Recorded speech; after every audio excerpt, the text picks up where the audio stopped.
Yes, people, welcome to episode 2 of An Idiot Recaps. Thank you so much for all the support on episode 1. Let's get straight into it. So, the game ended Brighton 1, Arsenal 1, which seems like a great result for us on paper. Let's have a little deeper look in the game and see what happens. Hope nothing too controversial happened. So, for the first 20-odd minutes of the game, Arsenal were very dominant. We had a lot of defending to do, and it looked like Saka had Hinshelwood on toast whenever he wanted him. It seemed like a matter of when and not if they'd score. Then, just as we started growing back into the game, we had another centre-mid injury. You're joking. Not another one? Milner went down, had to come off. Ødegaard went down after a completely fair tackle by Minter, crying about it for minutes. I'm sure no one could be upset about that tackle. It was fine on, never mind, Arsenal fans find a way. We then had an exciting counter-attack. Belieber driving forward, playing it well to Minter. Not his best pass, to be honest. Minter deals with it brilliantly. Great touch, leads to a good chance for Matoma, which he dragged just wide. Then, after a high ball that was seemingly a nothing ball, Saka sneaks away from Hinshelwood, gets in behind Lewis Dunk, collects the ball, plays a brilliant through ball to Kai Havertz, lifts it over Bart Verbruggen to put Arsenal 1-0 up. And that was kind of it for the first half. And 1-0 to Arsenal seemed like a bit of a fair reflection, to be honest.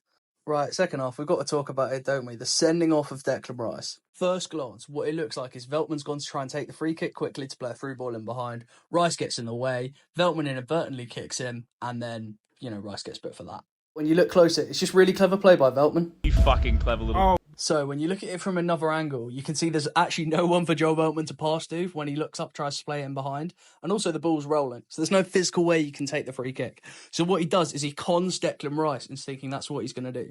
Declan Rice does to step in, nudge the ball away.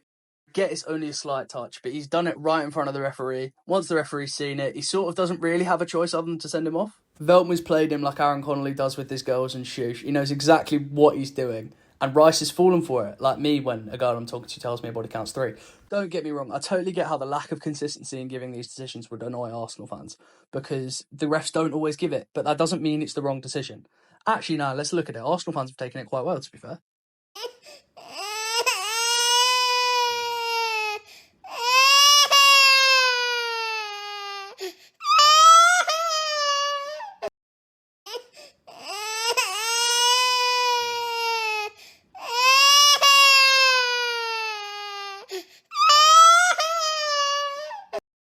He does go on a bit, doesn't he? Fucking hell. Right, anyway. Yeah, it completely changed the game. From one that had become a bit more even from the 20th minute onwards to one that Brighton completely dominated. An inch-perfect through ball from Lewis Dunk, which redeems himself from his early mistake. Plays in Minter. Good save from Raya. João Pedro's there for the rebound to equalise.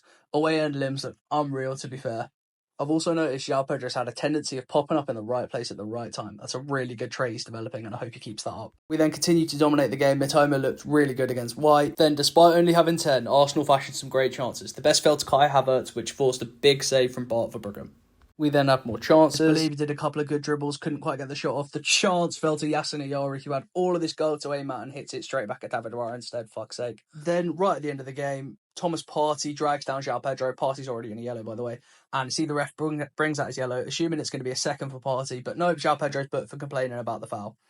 We can all complain about refs. See, Arsenal fans, not hard, is it? Right, time for my man of the match. There were lots of good performances. Personally, I can't look past Joel Veltman. I know the commentary team at TNT gave it to João Pedro, who obviously played brilliantly, but for me, can't look past Veltman at all. He put in a really solid performance when he was playing. Completely locked up Trossard. Yes, mate, I'm so entertained by you. You're going Saudi.